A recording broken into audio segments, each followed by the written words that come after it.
Welcome back to Piran Talks Beyond the Service Desk. Today's episode 2 featuring Sam Fidock from Vision Independent Financial Planning. And our aim today is to walk you through some of the services and solutions we've deployed over the years we've supported Vision. Vision have been a customer of Piran Technologies since 2016. And we'll hand across now to Sam to tell you a little bit more about how Vision work and what the experience has been like as a Piran customer. Welcome to the podcast, Sam. Thank you, Sam. Thank you, Dan. Really excited to be here. Thank you very much for having me. So, about Vision. Vision started in 2008. Started just a husband and wife. And over the years, we've effectively grown to be one of the top 10 financial advice networks in the country. So, when I joined in 2012, it was still very much in its infancy in the way of it was 2 husbands and wives, about 10 advisors or so, and only 2 or 3 members of staff. So from an IT point of view, it was non-existent. So over the years, Vision has grown massively. As I say, we're a top 10 in the UK, but in addition to that, we were bought out by a large PLC named Rathbones. And that's where the Piran Tech Vision relationship really started to grow and become what it is today. The reason for that is Rathbones being a FTSE listed, right now they're actually the number 1 largest DFM in the UK. There's a lot of expectation and requirements, and Vision being very small, we couldn't really hit those. So at the time we reached out to yourselves, it was Dan, along with a lovely guy called Carl. I remember the meeting. Yeah. it was fun. So Dan and Carl came in and basically took us from nothing to where we are today. And over the last 9 years, our relationship has been beautiful. I can talk for hours about why it's amazing and why you should use Piran Tech. I'm sure I won't bore you all unless you want me to. Sing our praises, Sam. Yeah, I mean, it's a relationship built on trust, honesty, and yeah, I'm very thankful for what you've done for me over the years. And if I can, I would sit here for hours and talk about how amazing you are. I do remember that original interview. Get the microphone.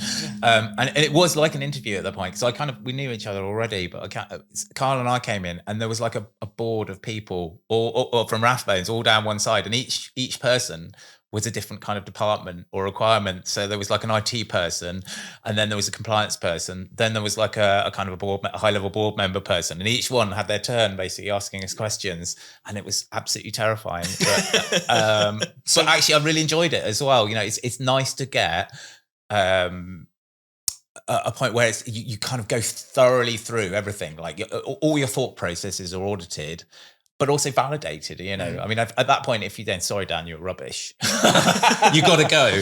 And then it would have been ultimately destroying. But it was quite validating in that it did kind of confirm that what we're thinking and planning in parallel was actually something that would be fit for purpose. But not just at the level we were talking about, though, at kind of multiple higher levels. You know, we got this kind of the seal of approval of Rathbones was, I felt like we were talking sense basically at that point. It wasn't just made up in our minds, which is great.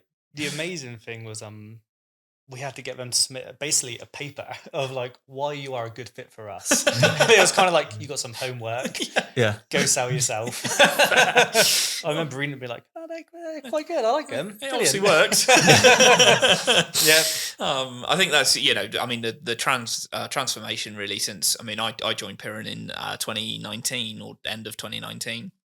And just the transformation you've gone through in that time is, incredible. And we've taken Dan's architecture from the early days right through now to highly available systems, managed detection and response for security. There's obviously compliancy goals that you guys have needed to hit internally. And just to see the level of investment that's gone into the IT over the years and, what it's become now. I mean, you've gone from yourself to a team of 4 of you now, I think? There's 4 of them now. I don't include myself in the team because I sit at the top, so I kind of deal with like the strategy and all of that stuff.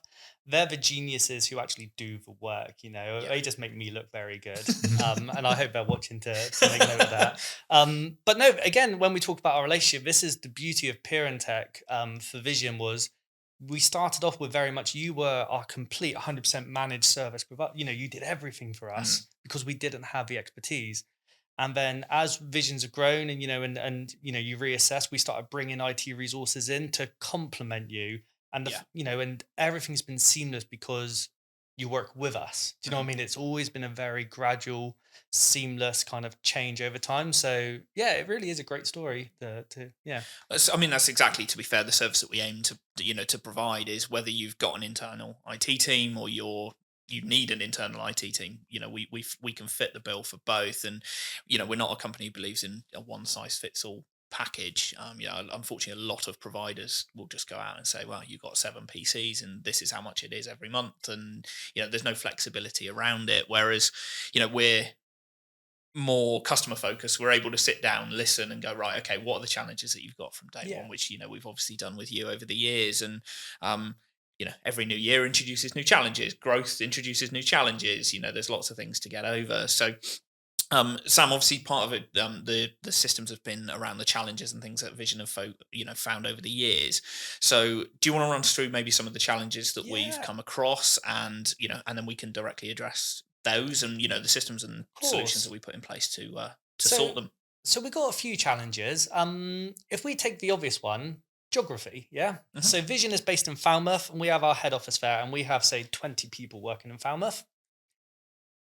We have 142 advisors anywhere in the UK at any given time, and we have 52 other kind of departments, just again anywhere. We have a Plymouth office that we use as well, but basically we got anywhere and everyone everywhere.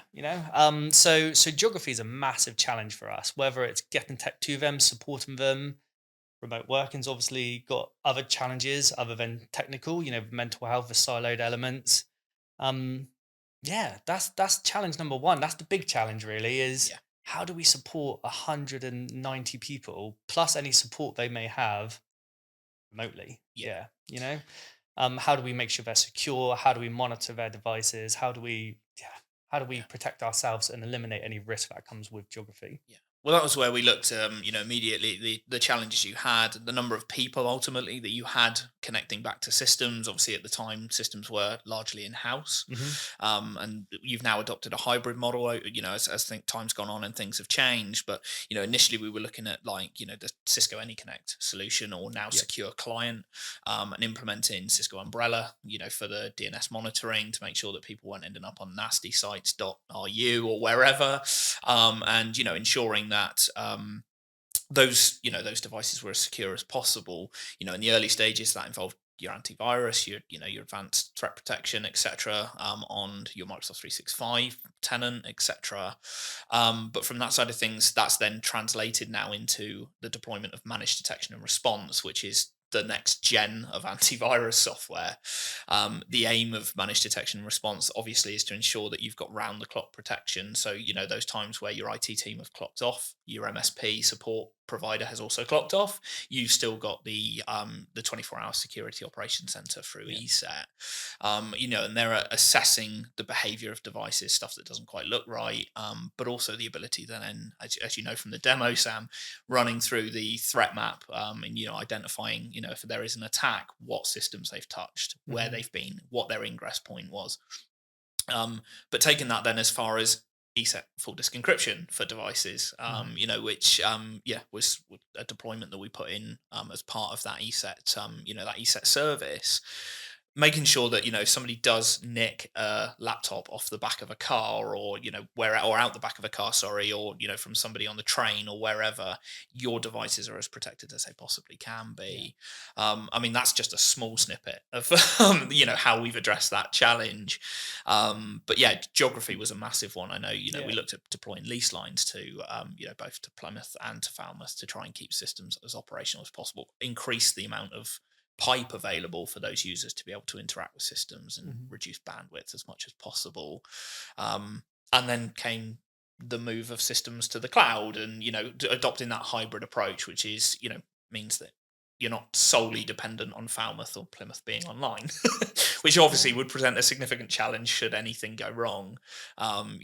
Thankfully it hasn't. But the biggest challenge always seems to come from mindset. I think business leaders tend to be stuck in the way of we're local, we like it local. So when we start saying, let's let's do cloud, or maybe let's do, like a satellite site in Plymouth or whatever it may be. Let's do a tunnel. They're almost sort of against the idea. So that's where you guys have really come in to help persuade those decision making, Yeah, exactly that. ESET, MDR, it's brilliant. For anyone who hasn't looked at it, it's fantastic. The endpoint protection, as we say, like there becomes a point for business leaders, Dan will know more than myself, the cost and the risk. It's a hard balancing game. Yeah. And MDR was honestly a no-brainer when we actually got under the hood of what it does. And then when you put a cost next to it, if anyone's debating, do I just increase the resources or do I get a solution like this? To me, for the risk, it was a no-brainer. Get MDR. Yeah. Particularly upgrade. in relation to the kind of the business that you're in and the risk of the impact. I mean, it's probably worth us covering kind of what the difference is. As I see it in a simplified way, you've got standard antivirus is basically just doing a pattern match. When you open a file, it says, "Oh, is there anything in that file that matches my list of bad stuff?" If it has, delete it, quarantine it, whatever you set it to do. And the MDR really is that next generation where it starts to look at behavior rather than just checking files against a bad list. It's looking at all the things that are happening on your machine. So if a lot of the nasty malware these days is largely scripts with hundreds of different actions. It downloads a tiny script. Maybe when you clicked on something, lots of different ways it can get started, but then it will do something. It will download a little file. I'll download another little file. It will make a little change here. It will turn something off, maybe your antivirus, turn off your backups, maybe do something else to get a bit further into the network to kind of put a little backup in case it knocks itself out. And it kind of gradually does things, but using, I guess, parts of Windows that already exist.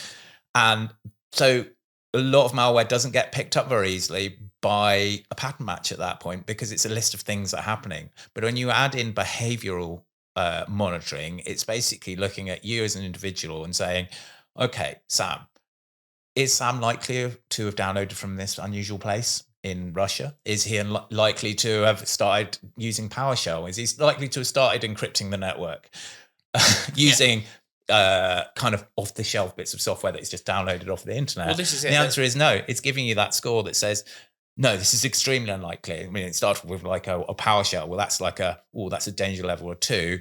Yeah. When you start encrypting, that's a danger level of 5. And then I guess the next step is then that capability of, okay, we know something's happening that's extremely unusual for that user. Let's start doing something about it. So that segregation down of the PC, so it's locked down, so it can't impact the rest of the network. If you've got traditional antivirus, it's going to delete the file or not. That's it. So if it's not caught up, it's not picked up on the encrypting of the network that's just happening, the encrypting just carries on. You come in on a Monday and your server is just full of notes saying send us Bitcoin. Whereas the default with MDR is that it's going to actually lock down the machine so it cannot touch anything on the network.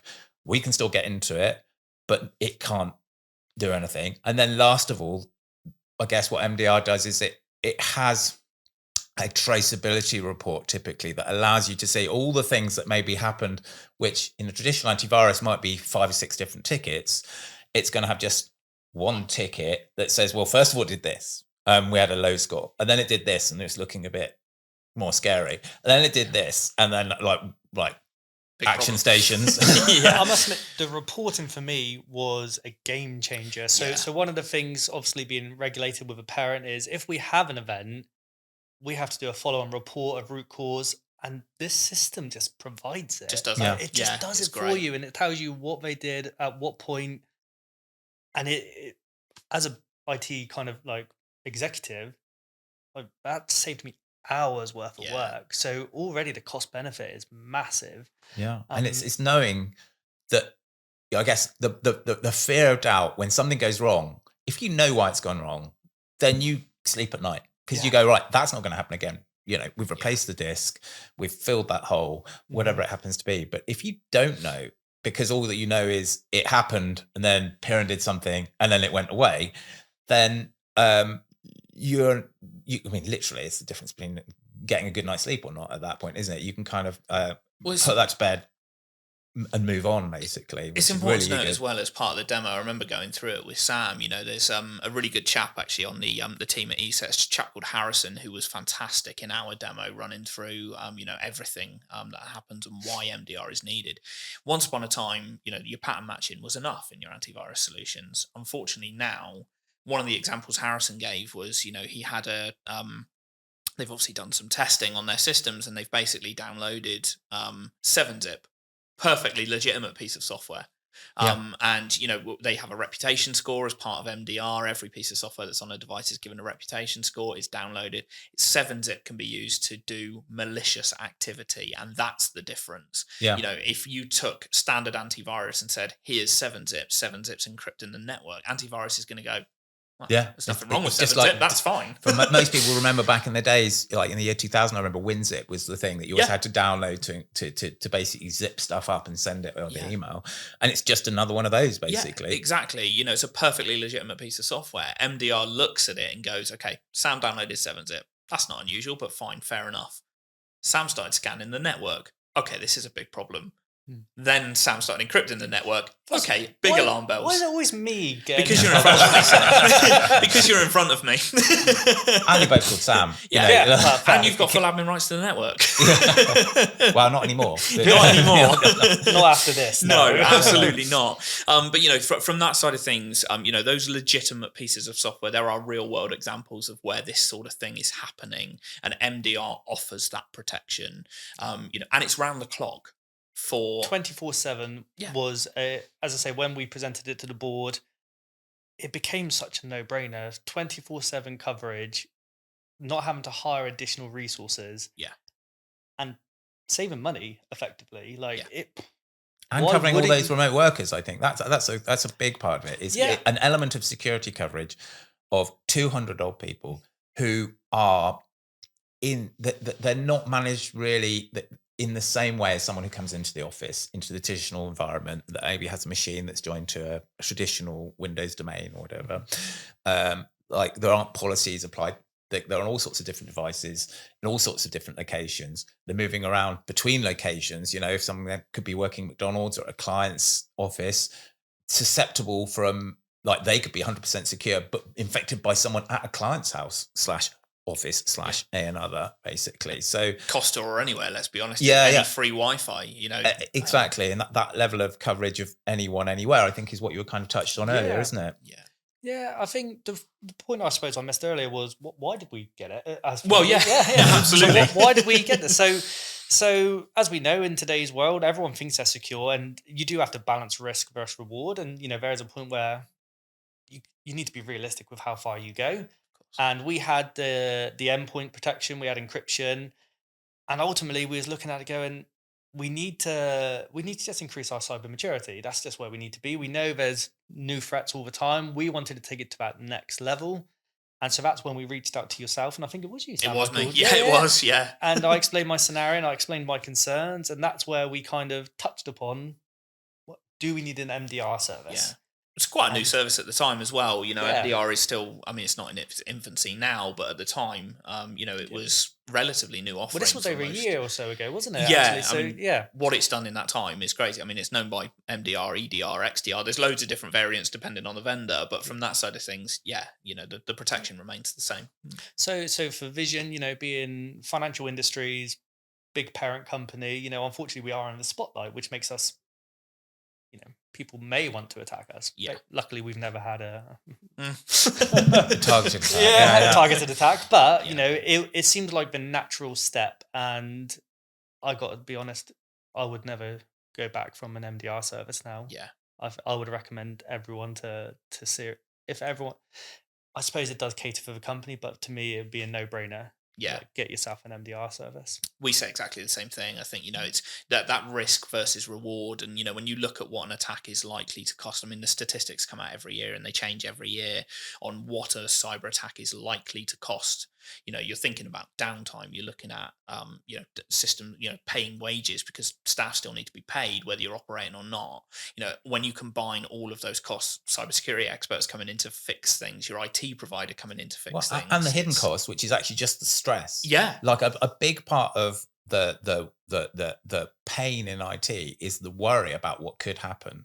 And that's not just even at the level of us doing kind of like the IT itself, it's everyone above, because it's slightly stronger for people above because they're kind of maybe know less technically about what potentially could happen. That either leaves you to be on the one side oblivious and more likely to be shocked when something goes wrong, and or the other hand more worried about it because it's a scary world. Well, I mean, again, though, taking that further and sort of, taking that back to, the reporting and what you gain from that. I mean, it's invaluable being able to, with standard antivirus. Dan will attest to this for sure. We've dealt with plenty of attacks in the past, unfortunately, across various other customers. It happens. It's one of those things. But being able to, it's a trained professional looking through and going, okay, if I was doing this, where would I attack from? Yeah. A lot of it is guesswork when it comes. It's educated guesswork, but it's guesswork where you're going, okay, well, we think they've come in this way. We think they've attacked this. MDR gives you concrete evidence. They came in here, they did this, they went there, they ran that, and it takes it down as far as you can see what scripts they ran, what the scripts were, what they were doing. That's the bit that I like to know, that it's not going to, again, because we see these things, like we've seen an attack on a well-known company in the last week, I think. It was basically, and they were, ironically, I won't say who they are, but they're about 300 meters away from you, and it was a huge impact for them, basically. And I guess when it happens, that point, especially when you're going in and you're like, you get that call and it's like something's happened at place X, the first thing you've got to do is contain it. Like if you haven't got MDR, you've got to basically stop it getting any worse. And then second thing is prevent it kind of reoccurring, basically. And in this instance, they didn't have MDR, basically, and I know it would have worked for them, basically, which is a shame. But it's one, they weren't customers before they contacted us, if that makes sense. The sad reality is sometimes, and this isn't specific to them at all, but sometimes companies see the value after the incident, and that's when it's cost you the most amount of money. For what MDR costs, it's half the attack of a cost, if that. It's not even half. It's not even. The other thing is, there's the cost savings element in the way of, okay, there is a staff saving. Yeah. If you got IT staff or if you outsource, your job's probably got a little bit easier since we've installed it for Vision. Yeah, for sure. But also you think Cyber Essentials, so Vision likes to get Cyber Essentials, helps towards that. Yeah. We have our own cyber insurance, which we need to because of our regulator. We deal with client details, client money, whatever it might be. Mm-hmm. So we have to have cyber insurance. Yeah. It saves us money on our cyber insurance. It effectively, when we do the kind of questionnaire and all, it's explain it, and we explain it, and they go, yeah, your premium's lower because actually we're more confident in your cyber controls. So there's an initial outlay, but there's also a savings further down the road. I remember ESET saying at the time, they were chatting about the potential savings, and it wasn't something until you guys we'd seen through MDR.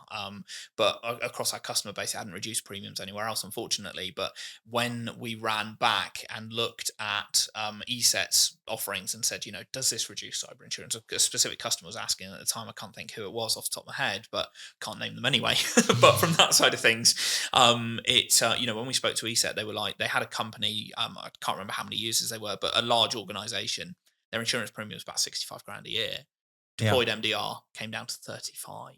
Like that money can't be that's paid for MDR. That can't be. MDR does not cost 35 grand. No, it doesn't cost anywhere near 35 grand. But from that side of things, it's that's where that saving has unlocked the ability to spend on that service and ensure that they, it doesn't guarantee that downtime won't be incurred, but it minimizes it. It quarantines that device, it isolates it and locks it as quickly as it possibly can to stop that infection. Like you say, it does a lot of our work for us. It does. It removes that element of someone coming in at 9 o'clock and in that call that you get, and it's like, oh, X has happened. Can you get someone around right now? Because it's localized and neutered effectively already, basically. And there is a thing whereby malware attacks tend to happen. Like they will, the number of times has been like a long bank holiday weekend, and it will hit just as everyone goes on holiday, and it's then picked up on the Sunday or the Monday. They deliberately do that in order to inflict the maximum amount of havoc while everyone's on holiday. And so to have that kind of reassurance that it's already been dealt with. Like I've sat there, Sam and I've kind of messaged outside of hours when we've had a message coming in saying, oh, this started to happen, and we just did it. We just locked down that PC, and it's, just don't worry about it. And I've literally got that at, I think that particular one, you probably remember it. 8 p.m. It was kind of exactly. And we just kind of switched off. Like the only thing we have to do is actually mentally remember on the the first day back, maybe with a hangover or whatever, that we've got to deal with that thing. But we did message the client immediately. They were kind of happy, and oblivious, and it was just dealt with. Like it changes you from reactive to proactive, doesn't absolutely it? does. 100%. Why wouldn't you want to change from reactive to proactive?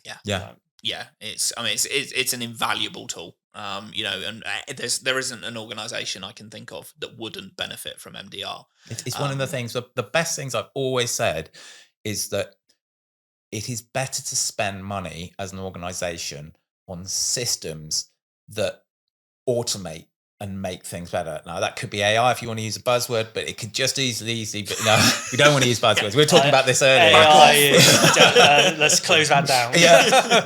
But like with high availability as well, it's the, oh my God, the server's down. Oh, it's going to be a week while we wait for new bits from Dell /HP /whoever, versus it's still running. And there's a call in for a new motherboard. It's arriving. Anything, from my perspective, I will always say, don't spend money on us and us being ready to jump in because we are still going to be asleep at 4 o'clock in the morning, generally.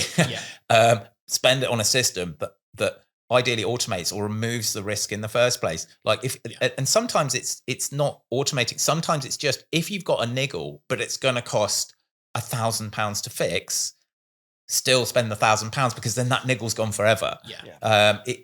You spend the money on the technology to make your life better, and you will typically find that it reaps benefits that are typically hidden as well. You usually find that you get 2 or 3 other benefits. You're like, oh, well, I can do that, but I can also do this and this as well now because we've now got this new system in place.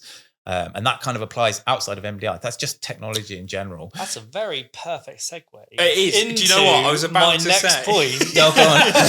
Which is high availability. Yeah. So as I kind of mentioned earlier, our main office is in Falmouth, but we have a Plymouth satellite site, whatever you want to call it. And the challenges are, if something goes wrong in Falmouth, the whole business shuts down. Because the server's gone, domain controller's gone, whatever it may be, we have an issue. Yeah. And so it was at the same time we did a massive re-strategy. Again, we want to sell Piran Tech services whilst we're here. You are a CTO as a service effectively for me. Yeah. We are strategic partners. So I come to you, you come to me, we discuss it together, and then we propose that to my board. Yeah. So at the time we kind of said, look, we got too much reliance on Falmouth. We do our business impact assessments, we do our business continuity, and the highlight is there's a lot of, not risk, but there's a lot of reliance on Falmouth. So the question is, how do we get over this? And so you guys came to me and you said, right, we need to do site-to-site VPNs, we need to do offsite backup, we need to you're going to talk much more techie about it than I am, but I don't know if it's worthwhile segueing into. It was a great segue, to be fair. And believe it or not, our podcasts are not scripted. I was going to say, well, none of us have those cards with notes I have on. Some pointers, totally random, but good, happy coincidence. But the background is we have. So when I first started work, left university doing some completely random economics and social. Then that's not for me. Moved straight into IT back in the day, and was working for largish companies up in London in the middle of the .com boom before it went bust. But was from Cornwall, always wanted to move back. This is going off into too much history, too far back. We're repeating episode 1. We are. But the point being that I always had a focus. The interesting bit for me is high availability. And that was killed. The bit that I always struggled with was email high availability, because emails are a pain in the bum to get highly available, even ignoring the spam and everything else that goes with it. So Absolutely. when cloud email came along, that was it just ticked a box for me, made everything easier. The reason was that everything else is relatively easy, I would say, via systems like high availability failover clustering, which is what we ended up deploying for you. And what that is what we were talking about a minute ago, by coincidence, which is your servers go down, and if hardware can die, and that hardware could be an air conditioning unit, it could be the power to whatever. High availability here is taking that system that's gone down and bringing it up on completely new hardware that's ready and waiting, meaning that there might still be some downtime whilst it brings it back up.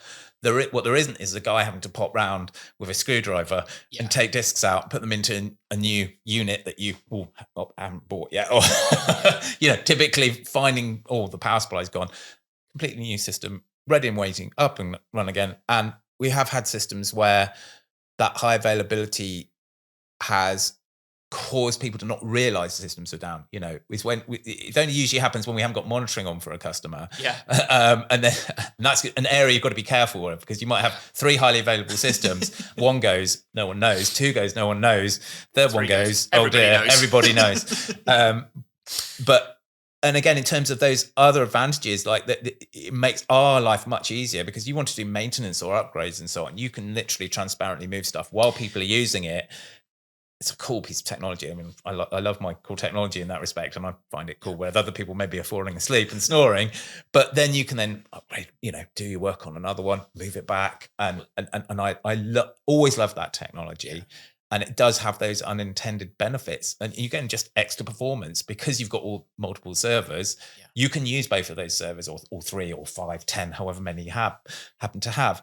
And I also like efficiency. I as a guy that runs a business, I love a bargain as much as the next man. So if I can have 2 servers and use them both, or 3 or 4 or 5, and they're all chugging away doing stuff, making things work better and faster and more reliably, that's a bonus. Side point worth mentioning: when we bought all of that, do you remember it was Black Friday?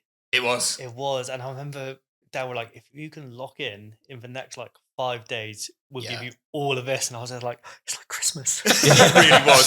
I remember the day Adele it came account to manager. my office, my staff were like, look at this. It was just a wall of tech. Yeah. And I was just like, I think Adele, account manager at that point, needed some targets hitting for sure. Yeah. But it was, you got an absolute steal. It was crazy. But that, Dan mentioned and touched very briefly on maintenance. One of the biggest issues that Vision had before high availability was being able to schedule in maintenance. That required out of hours time.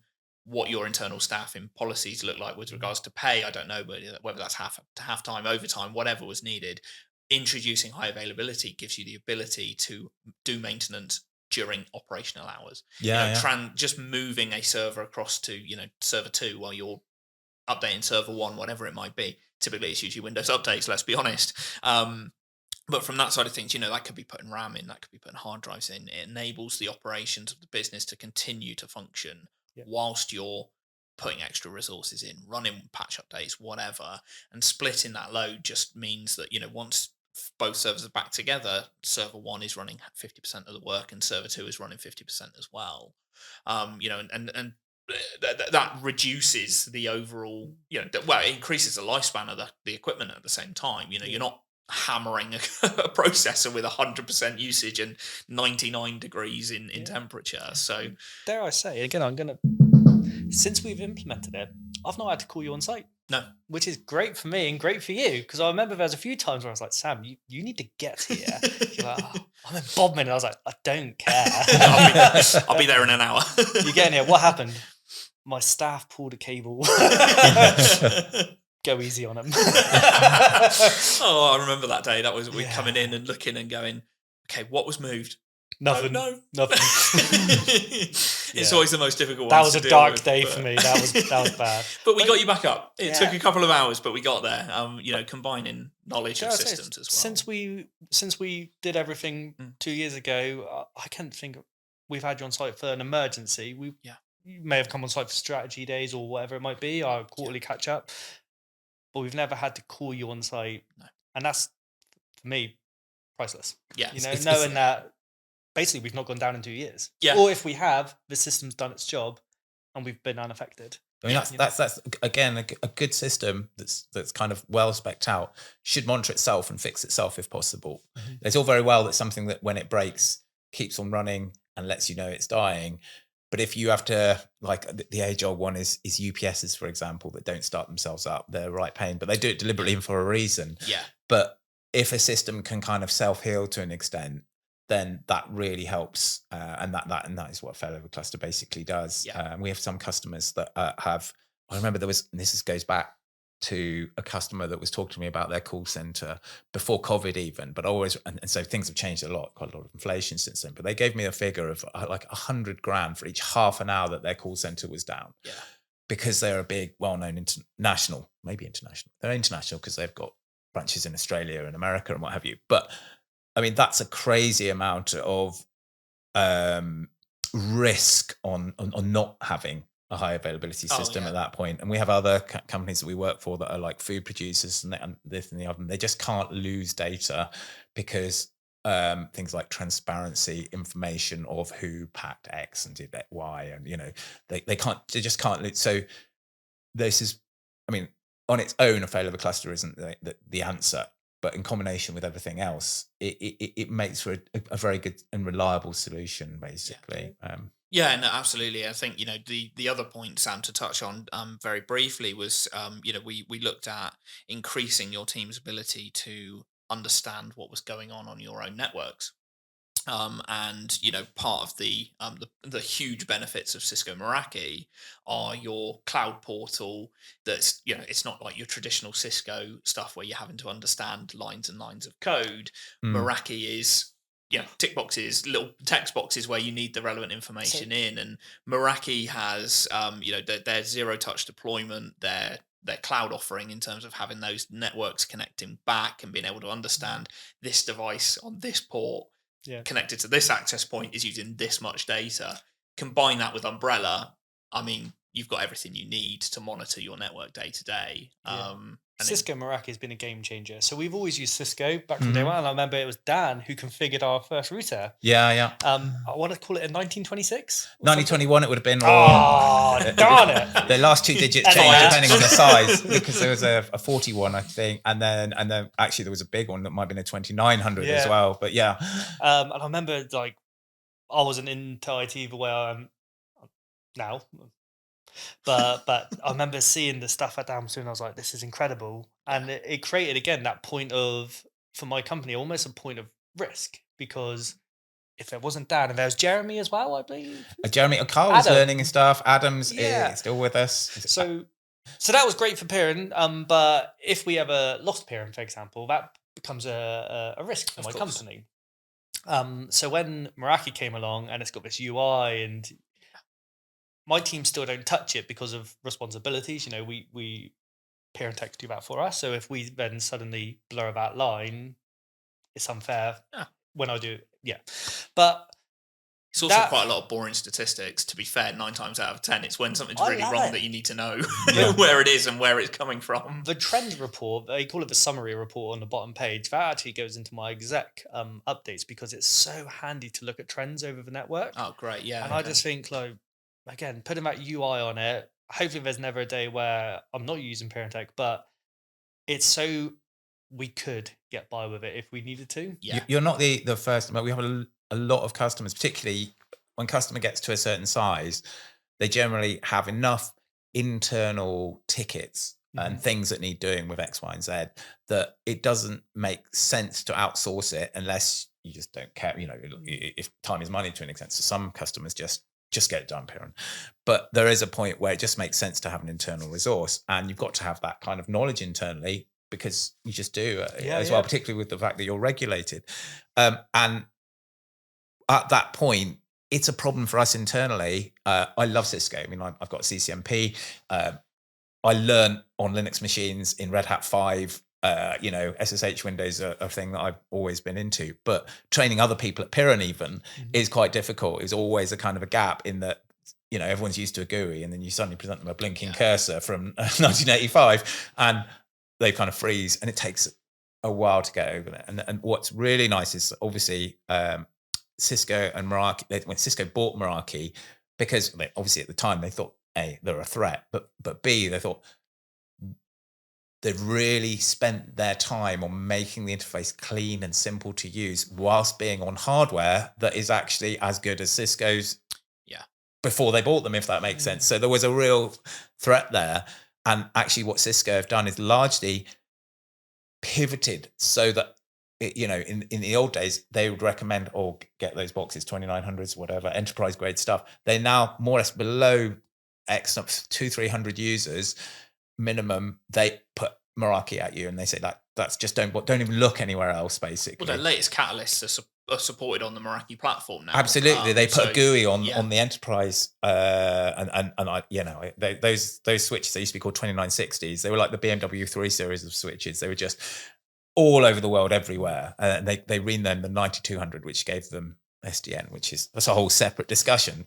Cool stuff as well, but you needed a degree to be able to operate it, and actually a whole load of extra boxes that did stuff, because what you would do is you put virtual machines on to do all this kind of add intelligence, look at what's happening on the network. And Meraki more or less did a lot of that just via adding, the natural progression of plugging another buzzword, but the cloud, at the time everyone needed a cloud. Buzzword central. But there was a reason for that. And you see that across the board. It's getting to the point where now it's quite difficult to buy a network device that doesn't have some element of cloud capability. Yeah, absolutely. And that is a good thing, because the days of accidentally knocking yourself off a device, it comes back online, but you can't get back into that used to be one of the biggest causes of we have to get in the car and drive out to wherever it happens to be. And if you're in the center of London, that's a tube trip away. It's 15 minutes or whatever. If it's in Cornwall, that's a 1, 2, 3 hour drive to Penzance or even. Well, we do work for people. The Isles of Scilly, so people actually having to get a helicopter over to, which in itself is, so you can be like a whole day getting out to people. I'm very cautious of time, but I've always heard a rumor about Dan and Cisco, and I feel this is the time to. I don't know. It's true. This is scary unwashed laundry. We're taking over we now. might need to edit this out. No, apparently, back in the day when you started the company and you were taking your Cisco exams, apparently you was able to do all of them, like cram them, basically in like a world-breaking short amount of time. I have always said Dan sees like traditional Cisco code. He can spot a mistake and it's like it's highlighted Apparently, red in his mind. It's incredible. So I did, like I say, completely different degree, and realised very quickly. I mean, I love sociology and history actually, because anyway, another story. But I was good at IT, and I ran out of money when I was at university, so I had to get a full-time job in the first year and work all the way through, which means that my degree is not worth. It's rubbish. It's absolutely rubbish. But that led to a very strong need to actually say, well, I've got no bits of paper that say I'm actually any good at this, and no teaching. I hadn't been taught, so I had to self-teach myself. So I basically got myself loans, did boot camps, and taught myself how to learn IT. And it's very different. It's not necessarily easier, but it's based around these systems of multiple choice and certifications that you get. So we applied that at when we started the business, in terms of saying, well, engineers, get this. It's going to basically make your CV look really good and give you that. You leave Piran, you're going to be worth more because you've got a piece of paper that says I'm a trained Microsoft /Cisco/A another engineer. And so I put myself through, I think, 2 MCSEs in 2 years and a CCNA at the time. And I'm still doing it, but I'm definitely showing my age now. But I've done I've done the CCNP, which is quite rare. The only problem is the CCNP is all enterprise Cisco stuff, and we don't really sell it anymore. Meraki's really filled the gap. So I don't know quite how that works. And I spend more of my time doing Linux these days. And there's a thing called SARE, which is, but there's not an equivalent that I can easily do. So I'm less certified, but I'm still okay at getting through certifications fairly fast. I think the CCNP and the CCNA, they've slightly watered it down because the CCNA has to cover so many different types of devices. It's like wireless switches, networking in general, you name it. They chuck everything in that exam. So it's super difficult, really, for somebody who's starting off from scratch, basically. Whereas when you move up the grade, you've got a whole exam just on switches. And like it's complicated and super in depth, but it is just about switches. They're not going to suddenly start talking to you about IPv6. That's not true. They will, but they're wireless. I'll say wireless, and actually they will. But you get my point, basically. But I do love that. I mean, one of the things I loved about Cisco exams, particularly, is Microsoft exams. Like if you've ever used Microsoft, there's 7 different ways of doing things. And when you're doing the exams, it can the correct answer, all 7 of them can be listed as answers, and you've got to pick the most correct answer. And that makes my brain just, I can do it, but it's not fun. Whereas with Cisco, they're all the 7 same exams, but they maybe have a slightly different number in each one. You have to calculate it, and you know it's the right answer because it's the only right answer. It's the only one it can be. And that's what I used to love about Cisco. Yeah, you know you've done it. On every single question. It's always been my point with the Microsoft exams is obviously they're worth their weight in gold, but from that side of things, when you're in an MSP world rather than internal IT, it's a lot faster paced. So from that side of things, we're getting on average 6,000 tickets a month, which is crazy. We're working our way through them, and thankfully the team are fantastic at dealing with them, but everything's faster. So naturally, you're naturally trained to go, well, I can do it that way, and that's quicker than doing it that way. And that's the right answer, which makes them harder to pass. So you really have to step back and go, okay, what do Microsoft want me to say here? And that's the correct way. Well, anyway, hopefully that gives you an idea of how Dan crams for his exams, how we've helped Vision over the years with their services, their solutions, and their deployments. Thank you for joining us, and we look forward to catching you in the next episode.